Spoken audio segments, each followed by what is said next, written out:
That's my thing. I'm just going to start recording because that seems to be how the magic happens. But Good, Yeah. good. Jimmy, this is Keats. Keats, this is Jimmy. Hi, it's nice to meet you. Nice to meet you, Reepa. It's been a while. How you doing? I know. So yes, you know me well enough to call me Reepa because you and I kind of grew up together, and I'm super excited to connect with you and kind of hear your stories, as I told you before, because I was telling Keats before you came on, like, not only is your story like absolutely incredible and amazing, but me growing up, you were kind of the guy to go to when it came to like getting real shit. And when I was like, I want better weed in my life, you were where everybody sent me. And at the end of the day, you were doing things. You were making your own edibles at home. You were making your own resins, like before it was even a thing.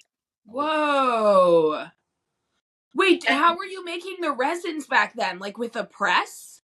Yeah, I've done it all over the last 25 years. But what I had the most success with and I enjoyed the most was making it's basically Rick Simpson oil.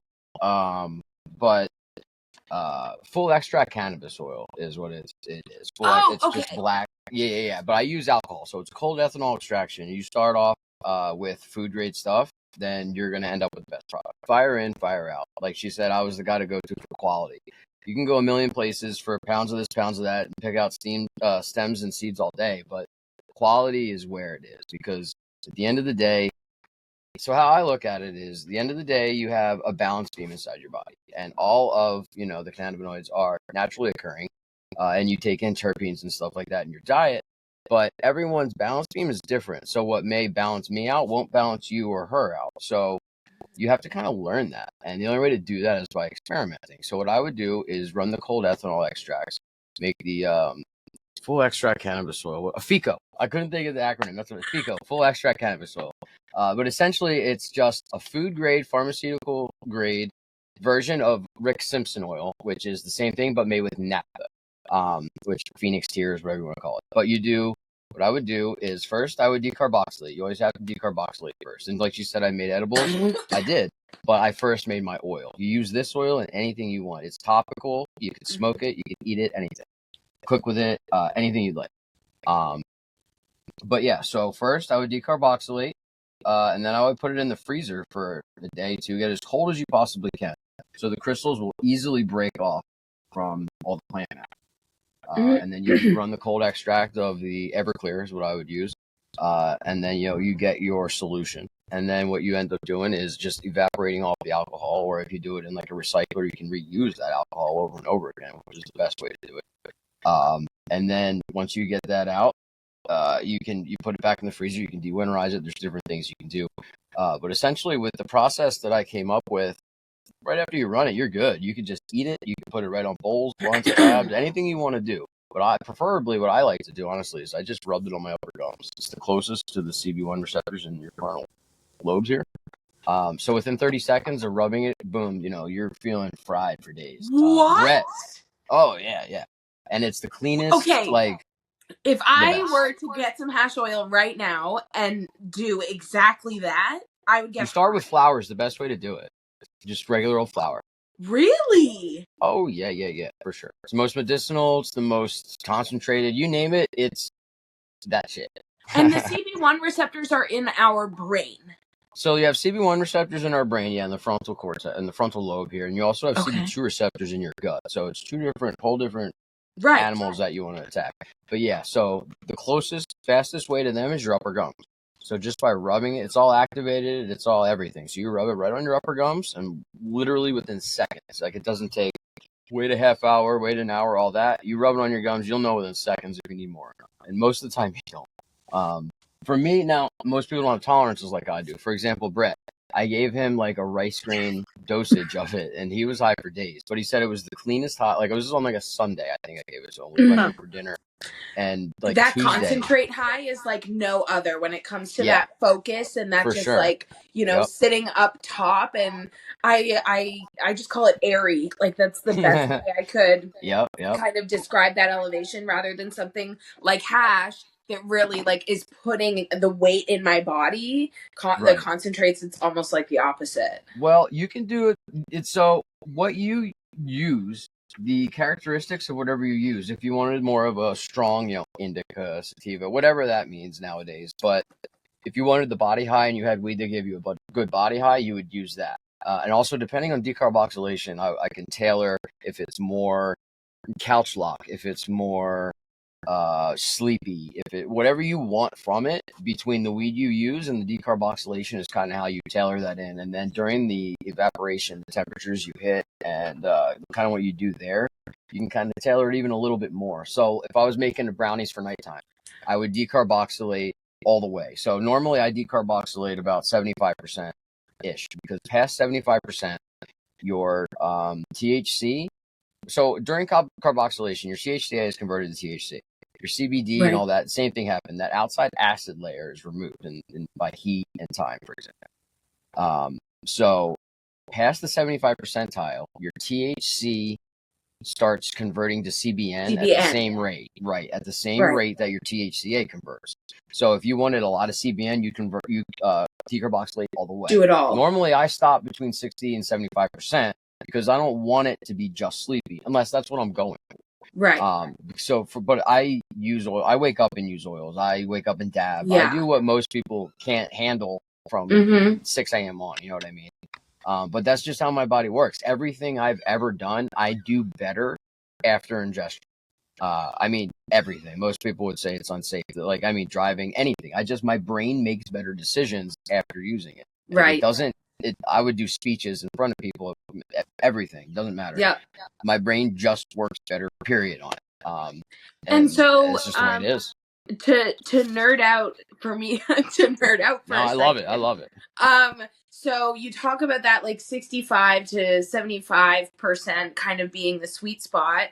That, I guess, two questions. One would, in terms of generic consumer flower, that would be a heavier indica, and then that is determined by the length of time that it's in the oven and the temperature?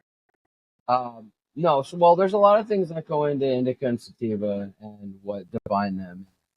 Arguably, a lot of them mean nothing nowadays, because 99.9% of everything is just a hybrid. You know what I mean? There is very little true indica, all that crap, unless you have a land race from Afghanistan or something like that, straight from the Hindu mountains. That's ancient genealogy. You can't say I have 100%, indica, this and that. There's no way.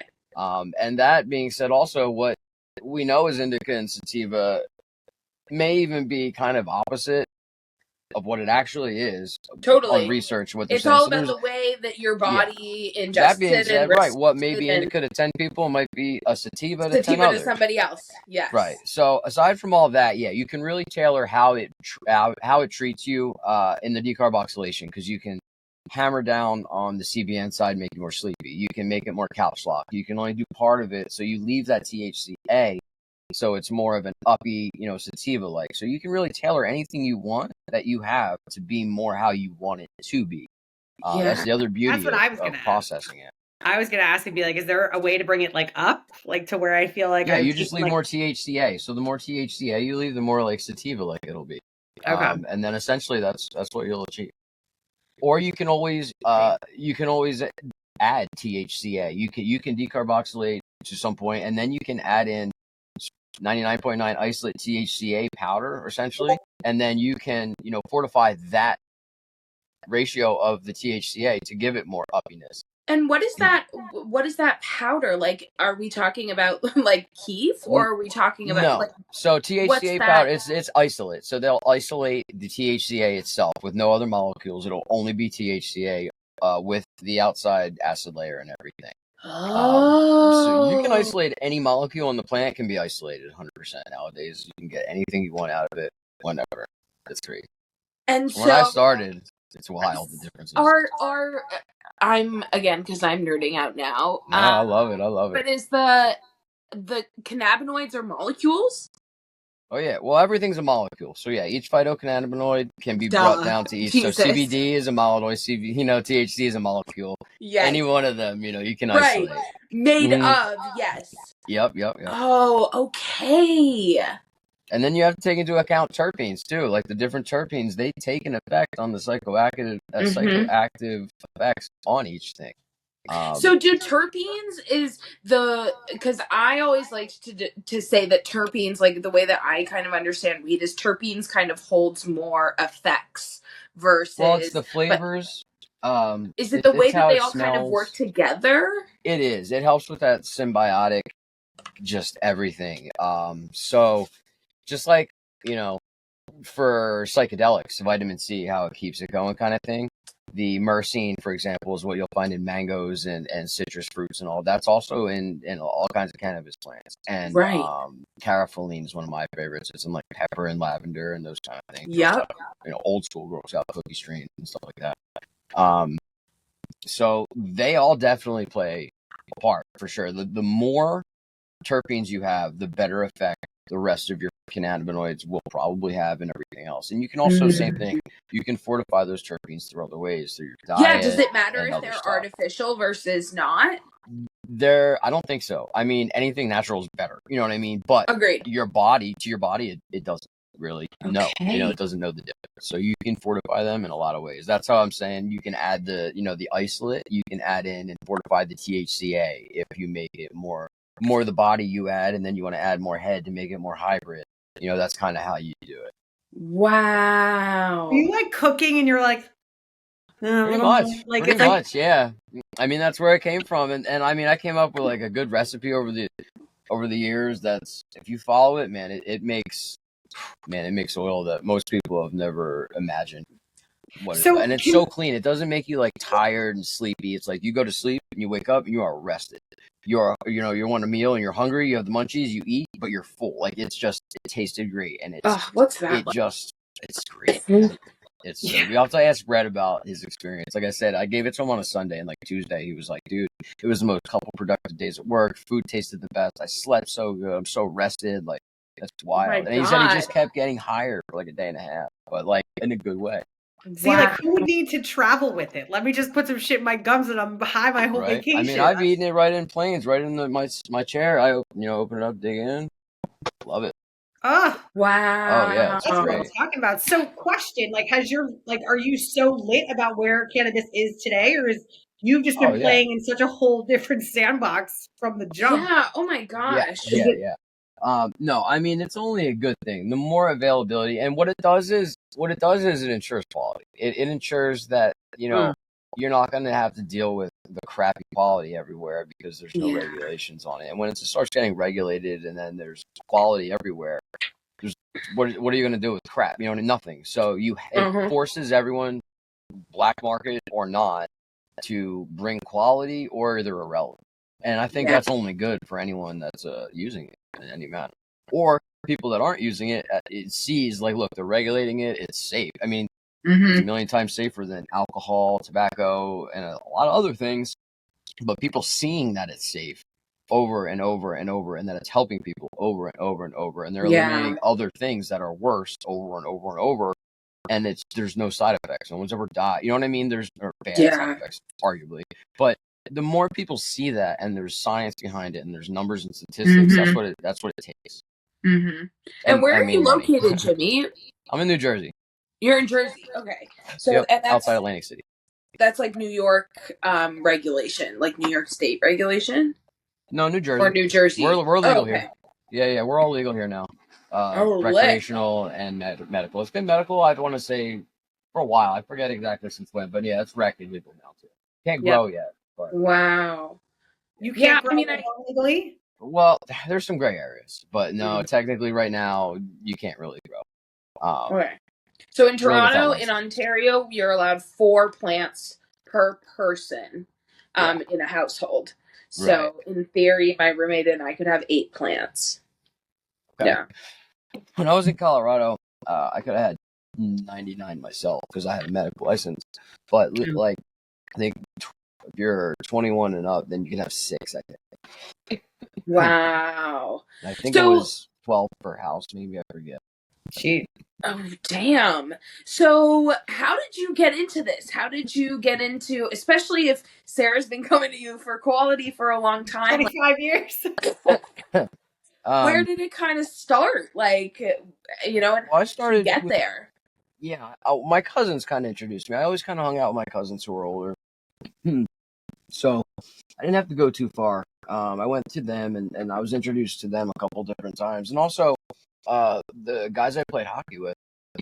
Sorry, I gotta made that a little Take hot. your time.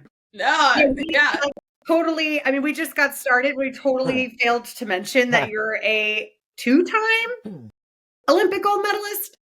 I'm a one-time gold, one-time bronze, but I've competed in 2 Olympics. Yep, 2006 Torino and 2010 Vancouver for Team USA in the sport of World Para Ice Hockey. It's called now. For what? It's called World Para Ice Hockey now. When I played, it was called sled hockey, but it's ice hockey. No fucking way. Yeah, So it's rad. It's rad. It's definitely the most physical disabled sport really there is. Like, you know, everyone says like the rugby, the murder ball is like the most, but hockey's, trust me, it's more physical by far. Yeah. No way. It's faster also, paced. your stick handling is crazy. Yeah, like both I've hands seen back some and of forth. these games. Yeah, these people man, are it's so crazy. talented in like the thing that makes them good. The thing that Yeah, that was so nowadays, especially because more and more guys have less limbs, it seems like. So there's a good amount of double amps. So they're super fast. I had legs, so I was more, strength and power. I could throw the guys with no legs. But those guys with no legs, man, they're so fast. And the things that they do with their stick handling and the finesse that they have is wild. Like, I was a good stick handler, don't get me wrong. But those guys, man, I would have just checked them. I wouldn't have dealt with all that. Wow. Yeah, it was fun. It was fun. I made the team in 2005, technically, when I was 15. I was the youngest winner holding Paralympian for the U.S. for a little bit until another guy later on our team actually took that record. I was 16 and 4 months in my first Olympics, my rookie year. And then I think he beat that by only like a month or 2. And then another kid took that from him later. But it's always been our team over and over again since. And then we won. So we won bronze then. 2007, we also won bronze. And then 2009 was our first world championship. That year actually was crazy. I played a lot that year. I think I averaged like 42 minutes or so out of 45 minutes that year on defense. We had we had 5. I don't even know. We had however many defensemen, but it was basically me on one side, and then I think we had 5, and the other 4 just rotated on the other side while I basically played the whole time. It was crazy. In Czech Republic, yeah. So we won our first Worlds 2009. 2010, we backed it up with a gold in Vancouver. And then 2012 was the next Worlds. So we won gold again in Norway, and then ended up retiring. I had a second disability on set in my GI that was called cyclic vomiting syndrome, CVS. So it made it super hard to work out. Whenever I would work out or skate or anything, it felt totally like crap, which you can imagine. Working out twice a day and skating twice a day, plus one or more of the other. I mean, your body is your job. Like, it's, when it doesn't feel good to be in the gym, like working it out, it's like, for sure. Shit. And cannabis is really what helped with it when it was happening, but I couldn't use it a lot of the time because of hockey, because of USADA. It didn't really matter. You couldn't get a use exemption for it, and it was just, there's no way I could have used it. No. And even in the Olympics as well, like same kind of stuff. You had to just stop using. Yep, it's the same exact testing. Well, it's so in competition testing it. So all year we were subject to testing any day of the year, and anything in competition is when like you're competing with another country essentially. So anything during that 24-hour period, whether it's exhibition or not. So on and off, it could have been any day of the year we had in competition depending on our schedule. We could have just been in, Rochester and playing Canada in an exhibition, but the day we played them, that was an in-competition day. So I actually ran into just that. I failed 1 drug test. The only blemish from my entire career was I failed 1 drug test per week. And it was so minuscule. It was crazy. I was clean too. And then we had a competition, I was clean. We had a pre-tournament for Canada, for Vancouver, in Canada for the Olympics the following year. And there was 4 countries there. It was like a 4 nations tournament. We were all clean for that. Totally. I knew we were. I knew I was. And no one got tested there. 4 countries there. No one gets tested. Like, a week and a half or less than that later, we had a 4-game series against just us in Canada in Rochester, and USADA shows up to test 4 people from each team, and I had only smoked. It was in between trips. I smoked at home for a couple days, and that was it. And then we were on the trip, and I was like, oh man, there's no way. When they showed up, I was like, how do you not show up to the pre-tournament for the Olympics with 4 different countries there, test no one? It's just us and them. You're like, oh, let's go get them. And oh my God. And so I was what happens when you fail a drug test in that scenario? And it was in me at such a low level that, like, if it was a regular job test, I wouldn't have failed. It was like, so they test at 0.09 nanograms per milliliter for a job. The threshold is like 0.5 or something. It's way higher. So it's like, it's ridiculous. It's like 5 or 6 times smaller than just a regular old job, test or whatever. So that's how minuscule it was. That's the craziest part. So minuscule. Yeah, dude, it was crazy. And then so I went through a lot of crap. Actually, they released a press release out on the internet, all kinds of stuff. It was crazy. I didn't think I was going to be able to compete in Worlds. A couple months later, like, it was wild. No idea what was going to happen with my career. I got berated by the coaching staff in front of everyone. They told me if they didn't cut me, which they told me they were going to cut me, and then they weren't told they weren't allowed to cut me. And they told I was going to get used to the next Olympics and then cut, like, all this crazy shit. For having the most minuscule amount of weed in your system you could ever imagine. That's the craziest part. Jesus. Didn't matter that I was playing on top of my head for years at this point. I was just, again, like I said, basically for a good clip there while everything was transitioning from an older, shittier team into the team we made it, the dynasty we made it, that, none of that mattered, how hard I worked and the blood, sweat, and tears that went into that for years. It mattered. And you could have taken one night. Any prescription drug, just been like, here's my doctor's prescription. All of that, like, exactly. You could have got uses and exemptions, all that kind of stuff. Wow. But that, because it was an illegal federal drug, that's what it was. It was just, that's why there was no way. There was some really long, hard ways to get TOEs, but basically, unless you were like dying of cancer at the time, but who's dying of cancer and competing for an Olympic Games? So it's never going to happen. So there's really no way to get the therapeutic use exemption that was available for athletes that needed it. It was some bullshit. But yeah, I mean, I got ostracized. I got painted horribly. And the thing is, at the time too, USADA was really banking on anyone that failed a drug test was just going right into their stats. Like, I was using performance enhancing drugs. There's no difference. My little bit of weed was in the same category as just a failed test.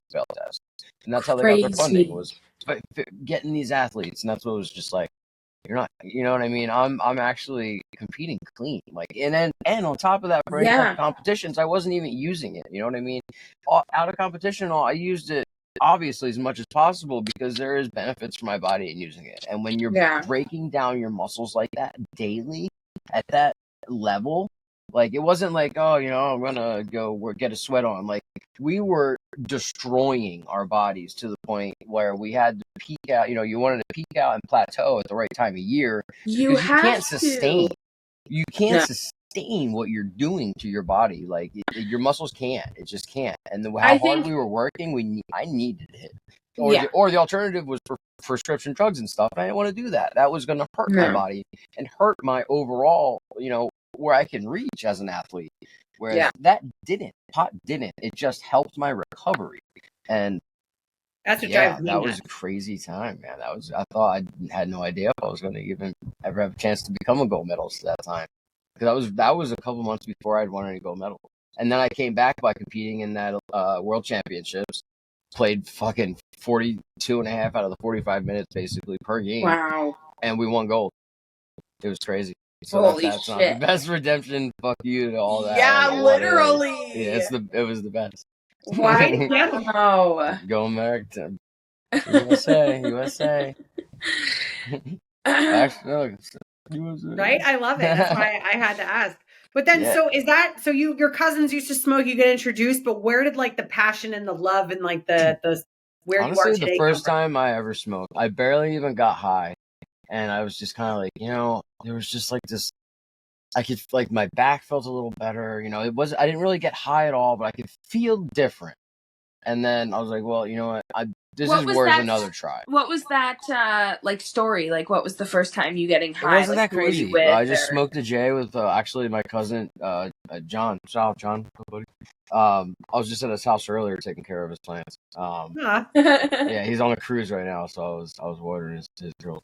But yeah, it wasn't anything that crazy. You know, we just smoked a joint. We were hanging out in his girlfriend at the time's room. She had like an upstairs room that was like, it wasn't an attic, but it was like at the top of the house, so like a peak ceiling. So she had all these posters on both sides of the ceiling with like beanbag chairs, and you could like lay. So we kind of just were chilling. But I really wasn't that high, so it wasn't that crazy. But the next time I went back, we did the same thing. It was basically the same exact thing. And I got higher, and I was like, whoa. Actually, I take that back. This was the third time I smoked. Because right after I smoked the first time, I had a hockey trip. And then I smoked with my hockey buddies. And I really didn't get that high then either. It was like a little bit. But then again, to be fair, I only took a couple hits out of like a one-hitter. You know, so I didn't even know what I was barely doing. So yeah. But a little bit, you know, a little bit. And I remember we were laughing about dumb shit. Like, it was nothing crazy. I wish I had better stories from my first time. But those are always the best stories. But then, yeah, they are. It was the third time we went back. There's like the same exact setup as the first night, and we were like laying in the beanbag chairs, and we smoked a couple joints.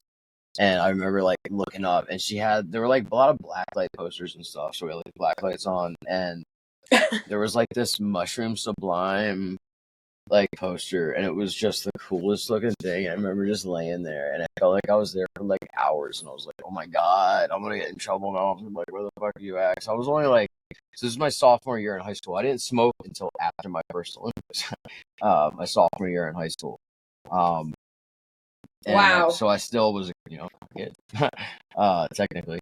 And I was 16 and some change, and that's why I was, you know, I had to worry about curfews and shit. So and I looked at the clock, and it was like 18 minutes had gone by. And I thought it was like 3 hours. And I was like, what the fuck? This is the greatest thing in the world. My body, I felt like I was floating on the cloud, which normally my back feels like I have chains and weights hanging down and just pain. But laying on the beanbag and getting, you know, using that, and I was like, dude, this is the first time my leg doesn't hurt. I have a lot of nerve pain in my legs. They were chill. My back didn't feel weighted down. Like, I was just like, man. And fucking 10 minutes went by, and I'm not drunk. Like, this isn't, you know what I mean? Like, this is the best thing in the world. And then that was before I even knew about all the other benefits that I would really come to love. So, Jimmy, for context, and also if I say anything that is incorrect at any point, please let me know. But have you always been, I guess, disabled? Is that the right term? Yeah. You know, kind of how did that like come about? Because you talk about all of this pain that you have, and I think that our listeners would really, like love that context. Sure. So I was born disabled. I was born with spina bifida. Technically, I have spina bifida lipomyelomeniingocele. Wait, can you guys hear me clear? Do I need to fix this? Yeah. Okay, no, I cool. can hear you. So actually, I just realized my mic's like not even in front. But yeah, so technically, sorry, I have spina bifida lipomyelomeniingocele, which is the worst, essentially it's the worst form of spina bifida. But the case of the worst form that I have happens to be one of the best scenario cases for the worst kind. So I want to say it's 97 or 98% of people that have what I have hydrocephalus as well, which is water on the brain. And thankfully I don't. So I have my mind. So that alone is like an entirely different disability to me, because your mind is everything, you know. It's truly the strongest part of anything that's going on. And if you have a strong mind, then you have the world. So thankfully I have that. So I didn't deal with that. And what spina bifida essentially is, in the simplest of terms that I can think of, is essentially it's like a hole in your spinal column where, for me, it's a hole in my spinal column where my nerves are exposed. And when it can happen congenitally most of the time. Very rarely is it genetic. I'm lucky enough I got it genetic. So there's a hole in my spine where the nerves were exposed, and there was a fatty tissue tumor that grew in that hole and wrapped around my spinal cord. So I'll always have a bunch of tissue wrapped around my spinal cord, which is called a tethered spine. But how tethered it is essentially is what you just need to manage. So when I was born, there was a softball-sized tumor on my back.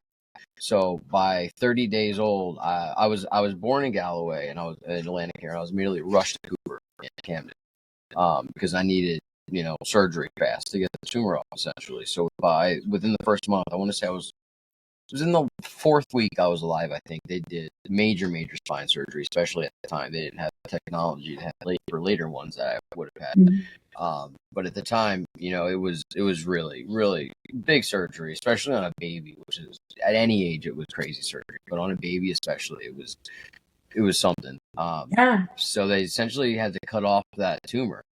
And they did it, with the scalpel. They just cut it off. And then that evolved. I've had 3 detetherings, and that's detethering is what that is. I've had 3 of those over my life. I had one at birth, I had one at 6 years, and I had one at 11 or 12, something like that.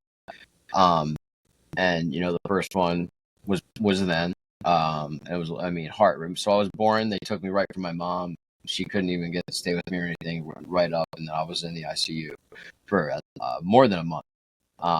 And so it was a rough beginning. And then when I was 6, I lost the ability to walk for a little bit, and that's when we knew that, my spine was getting tethered again, among other symptoms. So they had to do another detethering, and essentially at the time it was the same technology. It was just with a scalpel again. They know that's what they had to do, so they could only get it so small. So it was it wasn't was it going to come back? It was coming back. They just kept it as small as they could, and then as I grew, it would grow, and then we would have to visit it again as it got worse. Mm-hmm. And that's kind of how it was. And then the last one that I dealt with, same thing. I was walking down the hall one day, and then boom, my legs just went out. I had paralysis for about a week and a half, and then it kind of just came back. But during that, and again, among other mostly neurological symptoms, that's how you can mostly tell. It was like this. Like I had a really bad pain, and I literally was walking down the hallway, I had a really bad pain, fell, and my legs were gone for like a week and a half. And that's kind of how it came back. I had a pain in my back, and then it came back. But at that, I also grew up knowing at any time that could essentially happen. I mean, even today, at any point, I could just go paralyzed, and that's what it is. Because with the nerves in my back, they do what they want. You know what I mean? So at any point, they could, like, that's happened 3 times in my life. They could go out and not come back ever. I'm lucky enough to come back each time. Or with the detethering, I've lost the ability to walk and everything, and I've had to relearn. So I've relearned how to walk 3 times, losing the ability over and over again. Wow. Yeah, nerves are crazy, man. And that's the thing with cannabis. It helps your nervous system in ways that nothing else does. And with such an active, that's the thing, is my neurological system is so active. It's like an electrical switch. You can flip. It's like a switch turning on and turning off. I can't control it, but it does what it wants. And the pain, it's insane. The pain is, you wouldn't imagine the pain that and it's when it's there, it's there. When it's not, it's not. And there's really nothing in between. And it's like on, off when it comes on, So I'll go through at times 3, 4, 5, 6 days at a time where I'm lucky if I get an hour or 2 of sleep at a time a night at all, because the pain is just crazy. If I lay down at night too, the nerves come alive. It's almost like it's crazy. Just some people, and I'm one of them, at night, just be some people's nerves come alive, and that's the way. Oh, hey, buddy. And so when that happens and it's at night or whatever, you consume and it helps with that neurological on and off. That on is a little less. I mean, sometimes it's so bad. Sometimes it's so bad it doesn't, but it makes it more easy to bear. If nothing else, it just helps make it easier to bear, easier to take, easier to handle. It makes the burden a little less. And, nothing else does that. And the things that do have more side effects. I'm not lucky enough that I can replace all meds with cannabis, because I have very severe chronic pain and stuff that most people would totally debilitate. But even most people would still be debilitated with the pharmaceuticals and everything. Thankfully, I was raised by my parents, and that nothing's going to keep me down. You only get one hand, so laying around and moping, what the hell is that going to do? You get one hand, you got to play it. It's that simple. You can't fold it, you ain't going to get another. They're like, you have gold medals to win, Jimmy. Yeah, Get out there. So unfortunately, that's in my past. But no, I hear it now. My daughter is that's my new sport. She's my new Olympic sport. So trying to get gold medals with dad. Dad ended up. That's How so old is she? amazing. How old is she? She's just turned 4 this year. Insane. Yeah, I guess one of the pandemic baby kind of things. I think. I don't know. COVID baby, whatever they go. And so, okay, so now we have like lots of context to you and this story. When did the first time you got high is huge. When did it, I guess, start to become like you clearly know so much? And I worked in the cannabis industry for 2 years before I learned so much of this stuff. And there's still so much to learn. Like it's such a vast industry and a vast like thing in general. Sure. But yeah, kind of. And then where did you learn to like create quality and? Well, I noticed right on. I've always been a fan of quality. I just enjoy the finer things. So it was nothing new to me when I wanted the better weed. I'd rather smoke one hit and get fried than smoke. I would rather have a really good eighth than a pound of seed and stems. I don't care. If I had that pound of seed and stems, honestly, I would still turn it into hash oil. It's fine. But it was just easier to have better weed. And if I had better weed to start with, I would make better hash in the end. You know what I mean? So just quality in, quality out. There was never any reason to have that trash. Is just what it was to me. And that's why, I didn't even really have to push hard or anything. People came to me because it was the quality sold itself. People wanted the quality. They would take one hit of it and see, damn, holy shit. They didn't give you the headaches from smoking too much tar and plant matter and this and that. And it was quality in, quality out. Soil grown, water. Soil and water is really what does the best. And sunshine. But you can't always have sunshine, unfortunately. But soil and water you can still have inside, and that's important. Can you grow now? Can you grow your own stuff? Not really legally much. My cousin has some plants. He's got other licenses going on. I have some licenses in the work with my one brother-in-law. We're supposed to be starting a cannabis company, so hopefully soon I'm going to be able to grow a bunch. Fuck yeah. It's going to be great. Anything you could tell us or tell our listeners to look for? Is it too early? I think it's a little too early yet. Okay. But one day I think it's we'll have you back on. Beach bud. If you hear of beach buds down the Jersey Shore at one point, that's eventually gonna be us. We own the name, so if you see that name at some point in the future, that's me. I love it. But yeah, I mean, I've grown all over. Like out in Colorado, I spent a bunch of time growing. I worked on my buddy's farm.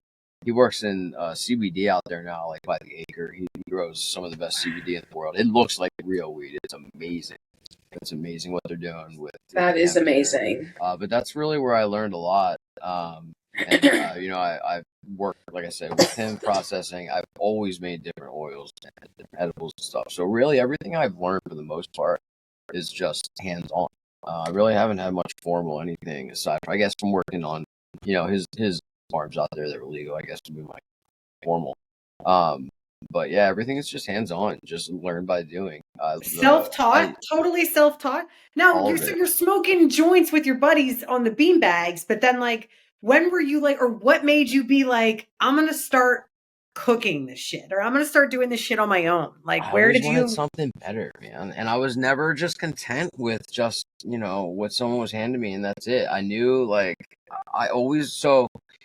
I just always wanted to learn about what I was smoking. You know what I mean? So I would but that's with anything. I would teach myself anything. And thankfully, I was pretty quick. And I would anything I was interested in, I would learn as much as I could about it. And then I figured there's always a way to take it to the next level. And now I'll apply other aspects that I knew, like laboratory and scientific thing, like different methods and laboratory methodologies, and if we apply it to this and use these scientific proven ways of thinking statistically that work in this industry, and then we apply these thought processes to what's going on here, and it was just something to do. It was a good hobby, and it was always I was gonna ingest it no matter what the outcome was, so I wanted the best outcome, and I would just constantly, all the way back to the days of blowing butane, you know what I mean? But outside blasting, Like no 20 chemistry 20 years ago. degree. No, I mean, I was an honors chem student. I was a smart, I wasn't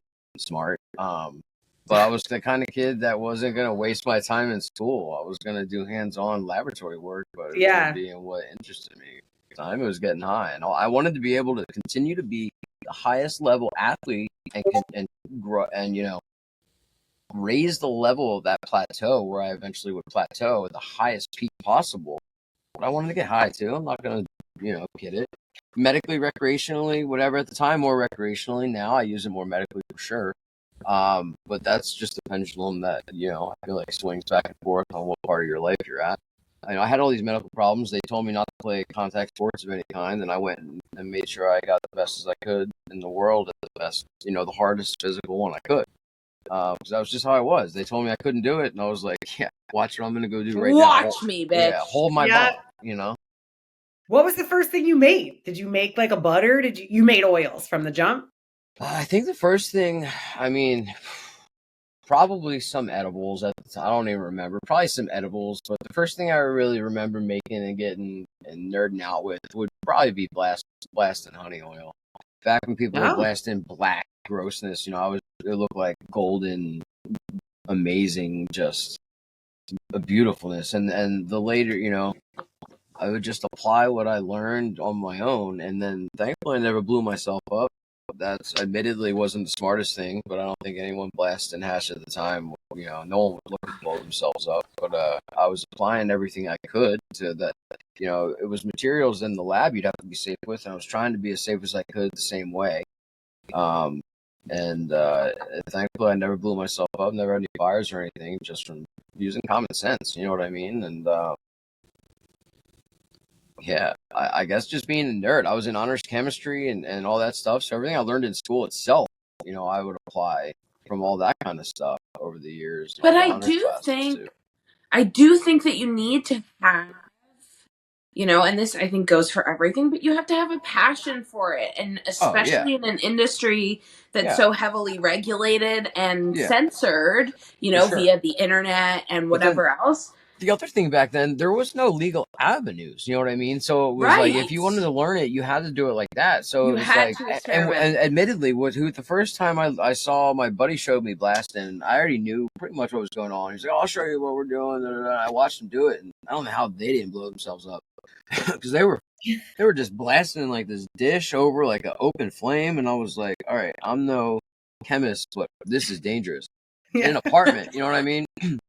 And I was like, let me take over. You know what I mean? So I did it. I finished it as safe as I could because they weren't. Like I said, we're lucky we're not all dead. But again, everything I knew already, I knew that wasn't safe, so I knew I wouldn't do that. But I seen what they were doing. I figured that's about what was going on, and it was. And then I applied that myself, and I knew, all right, they're using this and that. I knew I wanted a big Pyrex tube to go through because glass is better. You know what I mean? And it's like you use quality things like that, you'll get quality out, and that's important. It's just the whole process needs to be controlled, and if you ensure it, instead, don't use plastics, don't use unsafe materials, glass that you can have clear vacuums that are closed and seals and things like that, and materials that can handle it. You know what I mean? Like butane is not like just like hot water. You know what I mean? That's something that you want to handle properly. You need to have, mainly the thing people don't think about is the ventilation. So I never even really messed with it inside ever. I always did it outside just to be the safest possible. Yeah. And, if God forbid something did happen, I was away from anything and anyone else, and it was, no one else was around. And I think people don't think about that stuff. And that's what really needs to go in, safety first. As long as you're being safe. I mean, to be fair, no one should be open blasting like that anyway. It's bad for the environment and everything. But at the time, that was what it was at the time. Yeah, I haven't done that in a long time. Right, and where we are now, I haven't done it in years and years, and I would never again. Especially with nowadays, I can make rosin, in a couple seconds. It's better anyway, and like that's what I did for a while. I would save up keef, and I would make I would press the keef into rosin. Man, that's the best hash to dab. That's the best. So good. Oh, dry sift. Oh yeah, you rosin? make, or if the best is you make bubble hash, like ice water hash. So really good weed, make ice water hash. Use that to make, and then you press that. You press that hash into rosin. That's the best. That's the tops in my opinion. And then there's never any chemicals at all. You're using ice water and heat, and you don't have to worry about. See, You don't have to worry about nothing. I have a sweet spot for hash. I Me love too.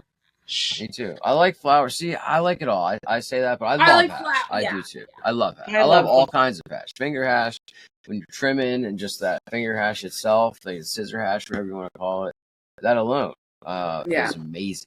That's Moroccan hash. Essentially, that's the same process. Is just pressing it together. You know what I mean? Yeah. Yeah. No, I love it. Blonde hash, dark hash. You name it. I love it. Yeah, It's okay, so here's a question for you. I have a bunch of Lebanese hash. Or sorry, it's a Lebanese blonde hash. So it's very keef like. It's very dry. So what Lebanese what blonde, what would you do with that? Like I've just been rolling it in joints, but yeah, I mean honestly, the old school way to smoke it is put it on a pin. You put a pin on a piece of cardboard. You put it on the end. You light it on fire with a wine glass over it. You let it burn. You collect it in a wine glass. oh, that's like this. Yeah, I mean that's a hash pipe. That's you're smoking it the right way. So yeah, so it's just the there's like party way to do it in the 70s. That was created in the 70s. So this is a apple, and this is a little like spoon, and you put we just like roll a snake and light it up. And put it, but the blonde is too crumbly, like it's too dry. And I would say put it into joints. You know what I mean? Put it right on top of a bowl. There's other little. I've seen my other. Man, there was this awesome little hash pipe my friend had that was like you would just kind of. It was like a little regular bowl, but it had like a hash bowl. Like it was the bowl itself was for like hash, and you could just put that right in there, and it would just like stay lit. My uncle showed us the pin trick. Yeah, I was like on hockey trips. Get hash in Florida, Sarah. Probably get hash everywhere, man. But like, I know Jimmy. I love hash. All kinds of hash. Any kind of hash. Rosin. Get Jimmy to send you some hash. Live rosin, all of it. I love it all. Batters, butters, crumbles, diamonds, shatters. Do you have like air vape? Do you have like caviar? I don't vape a whole lot. I have vaped a whole lot. If I go away, it's the easiest way to travel with it, really, just from the size and the amount. If I was the amount that I smoke and stuff, you know what I mean? You get, because nowadays, especially, because you can get the live rosin vapes and stuff. So, I mean, I'll still smoke. I usually, anywhere I go, no matter what, I smoke and easily, whatever kind of vape it is. And the better they are, the smaller they are generally. So, like the live hash rosins, I'll smoke about a gram of them a day in vape easily. And then, like the 2 gram regular kind of vape oil, I need big ones of them because I'll smoke at least 2 grams a day or more when I go away. Because I smoke it, that's all I got. And I smoke it the whole time. If I have time, if I find some extra good flour I like, I might make some oil that I can bring so I can just eat it.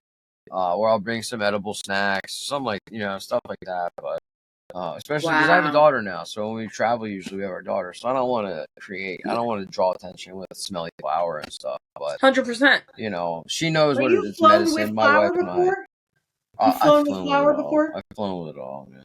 I don't know why I get so chicken about the flour. What? I'll fly with literally anything else, but flour, I'm always like, I don't care. I mean, they don't care.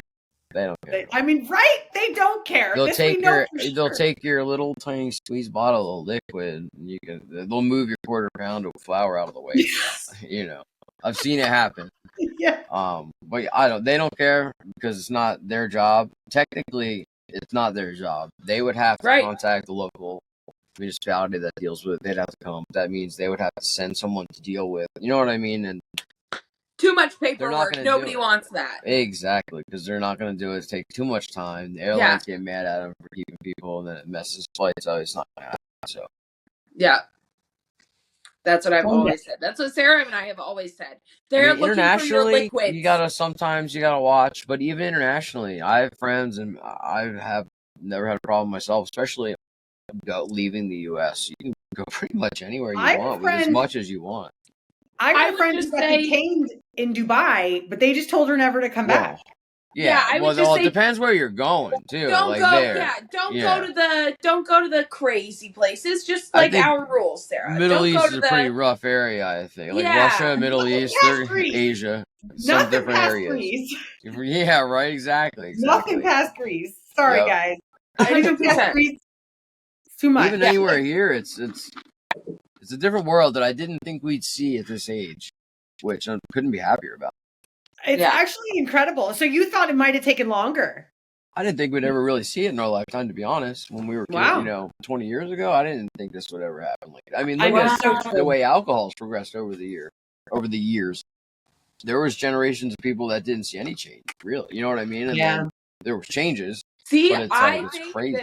I think that weed is going to go through the same thing that alcohol is going through. And eventually it's going to be advertised on our fucking TVs. And it's going to be, I wish so badly that weed could have an entirely separate entity and identity from alcohol. And it never will.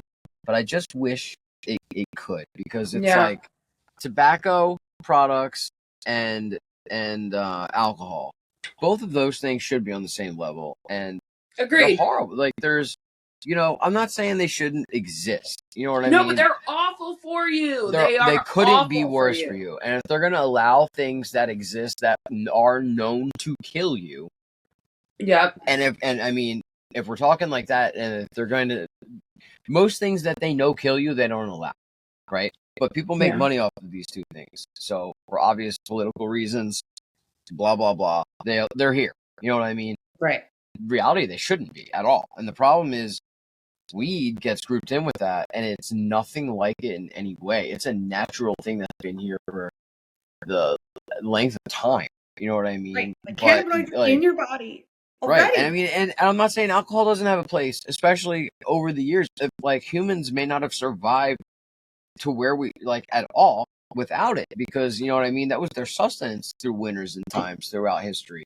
So again, it's not like I'm saying this should be gone forever, but if you're going to ban things that are readily available, especially in large quantities, it's probably things that are known to kill you, especially faster than anything else. You know what I mean? That's just a crazy thought. But weed gets grouped in with that, and it is so far from it. And I think I don't know if that stigma, that connection, that's what's going to make it harder to, if that could be separated and the general public could understand cannabis the way that we do and understand how, it, it would make such a difference. It should only be thought about how can we make it more higher quality and more available in more ways. You know what I mean? And it's in fact, the way it's been so demonized, CBD alone. So everyone, it's pretty. So anyway, I don't know how exactly to word. If it's well known, it's going on, it's an idea. But so because of the demonization of hemp in the 30s, reefer madness and everything, CBD used to be part of everyone's regular intake from the beef and everything, because the cattle were eating more industrial grown hemp. But because of the reefer madness, that was taken out of the food chain for the cattle. So when it's taken out of the food chain at that level, that's why now it's so more beneficial to people. So people were more calm. People didn't need it as much because they were already getting it through their food sources. But again, because reefer madness, scary, and all that craze, right around that time, it was you know what I mean? So that's what I mean. It's crazy. Yeah, and there's so many other industrial ways, so many building products that are safe and cheap, and we could eliminate so many plastics and all this different ways to get rid of all these microplastics and different things in the environment and make things cheaper. It could only help so many different things, the economy and different other things, the planet, you know what I mean? The global warming and all that stuff. But instead, because since then, it's been eliminated so many different ways across the board that all these other problems have come up. And now, these other solutions like plastics and all, it makes so many more problems. And in reality, it's all just, it was all propaganda. That's where it stemmed from. That's crazy ass shit. Yeah. That is absolutely insane. Yeah, and now that's why, you have to really utilize more ways to take in all different cannabinoids, not just CBD. Yeah. You need that too. And different people need different amounts. Some people need only a little bit. Some people need a lot.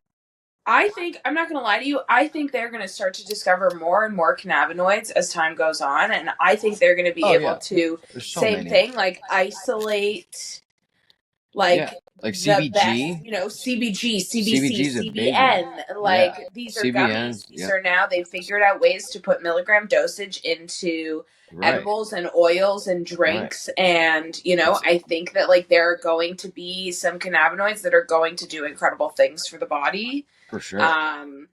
Testing that's going to be able to determine what you really need. Like, are the CBG levels are low, this and that. That's what's going to really change the game, I think. Ooh, and, testing? Eventually when you're able to test and see, all right, your CBN, your CBG is low. Like, this is what you need. Deficiencies. Exactly. And then I think that's going to really change the game for people to scientifically, they don't have to just test and test. How does this affect me? How does this affect me? Where it's just trial and error over and over. Where some people don't like some of them and it makes them, they don't like the psychoactive effects or this or that. So they get turned off from trying it over and over to find the ones that works. So that too, I think when it can be dialed in more to kind of give more of a direct, this more, and just like in medicine, you need these pharmaceuticals based off of these tests. Once something like that can be developed, I think a lot of people that are afraid to now, which is less and less all the time. That's what I'm really trying to do, and that's what I think a lot of people in the industry, but my company specifically, education is the biggest gap that needs to be filled. For sure. That goes for that wider consumer base, because those are the people, that need to be included in this. I don't need to educate people that are in this industry, because odds are people in this industry know how tough it is and are here because they're passionate about it and they know their shit. No doubt. Yeah. No, you're 100% right. It needs to get more. I think people are just ignorant to it and don't kind of want to take the time to really learn it, because it's so vast. It's like wine.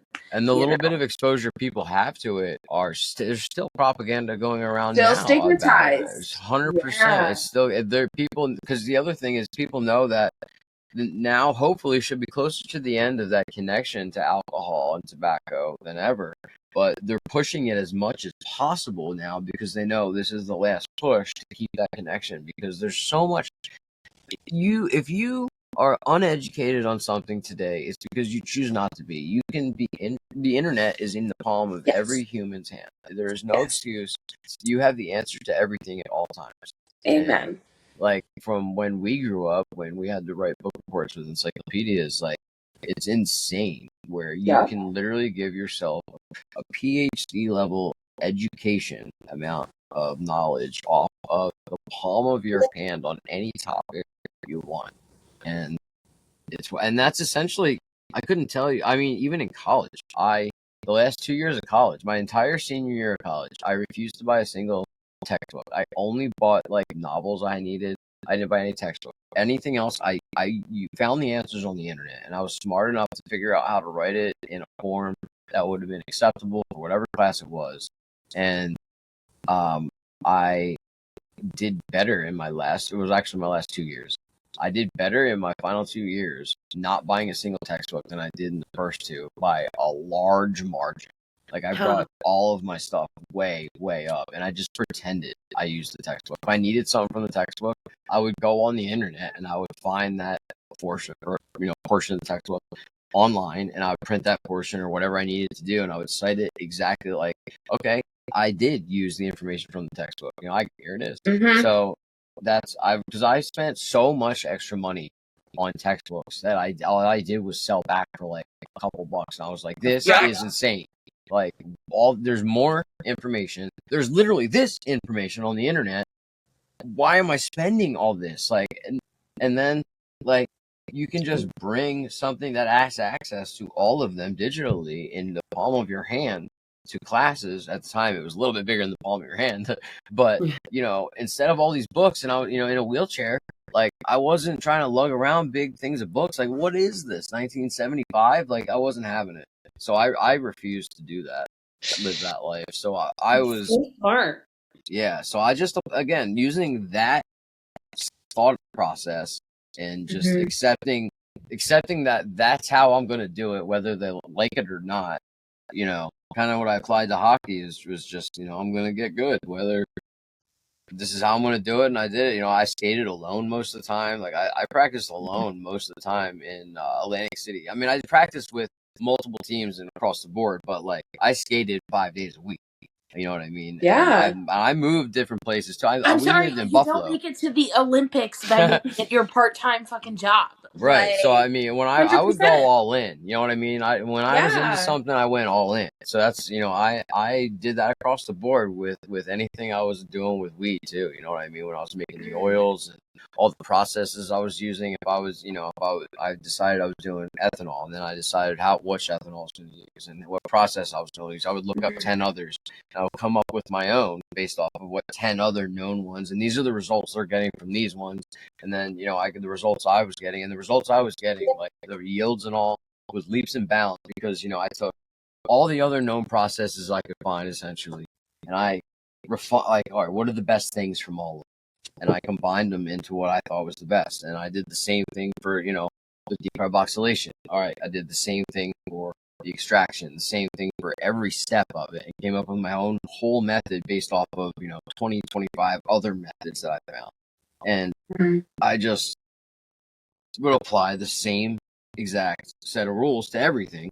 And, the yields were just so much more than any of them. It was crazy. Like, I was getting huge yields. If I remember correctly, I mean, let me try to think, because this was a lot of years ago now. I want to say I would always, with the ethanol extraction, I was usually getting like 30%, if I remember, which was huge yields.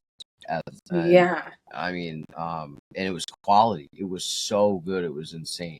Wow. And I mean, just, I put it into the containers and it looked like a black mirror. It was just liquid gold. Look, just, like the best Phoenix tears you ever seen in the, like, how they would be in like the syringes, the black liquid in the syringes.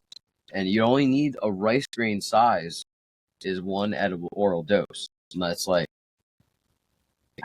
every 12 hours, or depending on how much you need it, once a day, or twice a day, whatever. Amazing. And and because also you're ingesting it, if you're rubbing it on your gums, it goes to your upper. But what I would do is also I would rub it all around my mouth, and also it would go down my throat as well. So I would get it on my upper gums to go up. I would rub it around and swallow some to go down. So it would get directly to the CB2 because of all my stomach problems.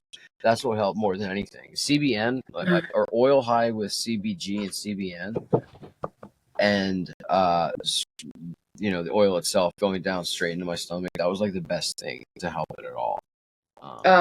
Wow. Yeah. So amazing. The vision for Beach Buds, is it like the like it's going to be the culmination of everything that you've learned, your brand, what you think should be out in the market, your hands on it? Yeah, well, at what we're doing right now, the level we're doing it at, the licensing we have, licenses for that level is just going to be the cultivation. So we're just growing at this point. We definitely want to grow into more processing, like making different things. I would like to get into processing to be able to make the oil. At least what I would like to do is to be able to make, the FICO with the ethanol extraction, and then also probably do some pressing too, making some rosin, some hash. So I'd like to be able to make some hash and make edibles out of the hash that I make after growing it. You know what I mean? But at this level, we're just growing it currently is what we're working on. I love it. I'm feeling very Jimmy for president. Like when they're like Jimmy for president, when we need like a branch of the government who can get this shit into people's hands when it becomes federal. I feel like you should be involved. Yeah, and I mean, what I would really love to do, it would be my dream, would to be then start something that also provides, edibles or whole culinary experiences, whole meals, using around what we grow and everything. Because then when you add in the way you cook things and the foods you eat and the way they're cooked and what they're cooked in with, you know, your cannabinoid diet, then you can really dial in exactly how you're taking it in, how you're ingesting what. And that's the best way to really get the most out of it. You know what I mean? And get the most benefit and really understand how good it can make you feel and balance out that balance beam. You know what I mean? And to be able to do that with what I was growing myself and the oils and extracts from my own grown, that's soil grown with just water, and you know, from seed all the way through harvest to extraction and anything made after, knowing that it's just, you know, organic soil, water, and you know, when the soil, you make a super soil, you know what I mean? So soil does all the work. You don't have to really do anything. You do a couple inputs here and there to the soil, but you're really just giving it microbes. You give the soil microbes, and you know, the soil, the food's in it already. That super soil feeds it. So you're just basically watering it. Once in a while, you give it microbes, maybe a compost tea here and there. That's it, and you get the best, dankest, most flavorful, most pungent weed available. You know what I mean? And aside from it having super high cannabinoid content and be super crystalline, super sticky, you know what I mean? The way it smells and that full profile, that full entire, you know, all the terpenes at their most mature, best level. You know, it's just, you get the best expression of all of them. Oh, sounds amazing. Yeah. This is so fucking awesome. So, Jimmy, thank you for coming on. Thank you for telling us about, you know, all of this. Thank you for nerding out with us, truthfully. No, I love it, man. I love it. It's rarely that I get to, you know, spend time with someone that wants to nerd out the same level. So I dig it. So, before you go, we always like to ask, if you, in your dream rotation, as far as the blunt rotation is concerned, you know, who are you? Oh my goodness. Who do you want there? Oh, jeez. Wow. I don't even. Like we say, our founding fathers are like Lil Wayne, Seth Rogen, Snoop Dogg. Yeah, I mean, Snoop Dogg, of course, comes to mind. My mouth's never. Snoop Dogg definitely comes to mind just from, you know, growing up being a 90s kid. So I feel like he's got to be there. And now that he's involved with the Olympics and all, I feel like it's a perfect time. So definitely Snoop Dogg. Yeah. Oh my goodness. I mean, I feel like somebody from Sublime. I feel like if you're not including Bradley Knowles, then I don't know what you're doing. So yeah. So I would definitely have to say Bradley Knowles. I mean, I sat Reba knew me growing up. I love partying, so Bradley and I think would have got along. Bradley Knowles is a lead singer from Sublime. He died too young. Yeah. Too soon. Oh yeah, R.I.P. Brad. Yeah. Oh my God. Man, there's got to be another big one that I'm just not thinking of right now. My wife. So, and some of the call-outs, if it like sparks anything, somebody the other day said Anthony Bourdain. Oh man, I would love to with Anthony Bourdain, but I think what comes to mind definitely is Michael Phelps. You know what I mean? Being another Olympian and known for the bong rip episode there and all that. I think that would be awesome. Yeah. So he definitely, I think, would be one. That's a good one. That is a good one. Unsung hero. I've smoked with some others, you know what I mean? Some other people at the Elon Musk White House events. I don't know if you're a fan of Elon. That'd be crazy. Oh God. I mean, I'm a fan of anyone that's got the mind like that. You know what I mean? Oh man, I was just thinking about this the other day. Now I'm drawing a blank. If you think of somebody in the middle of the night, just text me. I would say I feel like someone of historical. I mean, did I say Jimi Hendrix? I feel like it'd be crazy not to. Jimi Hendrix, I think you would have to bring to the table. I think you'd be silly not to. I'd agree. Yeah, and I mean, I did smoke in Bob Marley's mausoleum. My wife and I, we went to Jamaica. We went up Ocho Rios. We climbed like literal Mount Zion and went into his family's like different mausoleums. We went to the one he was, and we smoked a blunt. No way. Big Fat J with him. We got Yeah, that's another one. I would love to it was have from him the in my Rasta guys rotation. outside too. So that was like the craziest thing ever. Bob fucking Marley. Oh my god, that's crazy. So I kind of feel like we did smoke one with him. That's fire, dude. That's awesome. I get, that was so. I guess I feel like I don't know exactly. Who are you guys? Yeah. What do you like? Who are your people? So I think we always go for like, Snoop Dogg, Seth Rogen. Those are two. Lil Wayne, Rihanna. Lil Wayne and Rihanna, yeah. I think I'm trying to now expand my list a little bit. I'm trying to be a little more creative. So like would love to do like a Stevie Nicks or a Mick Jagger. Oh yeah. I truthfully, even a Keith Richards. I would love to smoke weed with Keith Richards. That'd be crazy. Definitely. It'd be crazy. Sid Barrett, the original guitarist from Pink Floyd, that like "Shine on You, Crazy Diamond" is about that went nuts. Like before David Gilmour. David Gilmour took over for him. But was a really big Pink Floyd fan, so I think that would be wild. Or Kurt Cobain. Oh, yeah, definitely Kurt Cobain. I think all of Pink Floyd, I think would be great. My dad we were always big Pink Floyd fans, and we've seen, we saw David, David Gilmour. I'm sorry, I just drew like there. My wife, my dad, and I went and saw David Gilmour in his farewell tour at Madison Square Garden, and that was amazing. So I think that would be cool. My dad and I would love to smoke with all of them. Roger Waters, David Gilmour, Rick Mason. Yeah, that'd Sid be Barrett, the original one. I think that would be really cool. Smoke with him. That'd be really cool. Crazy. Too much acid. He lost his mind. I respect it. Yeah. Oh my god, I love it. Can't not. We aim to lift the voices of badass people in this industry. Thank you for being one of them. I appreciate it, guys. Thanks for having me. Thanks a bunch. Thanks, Jimmy.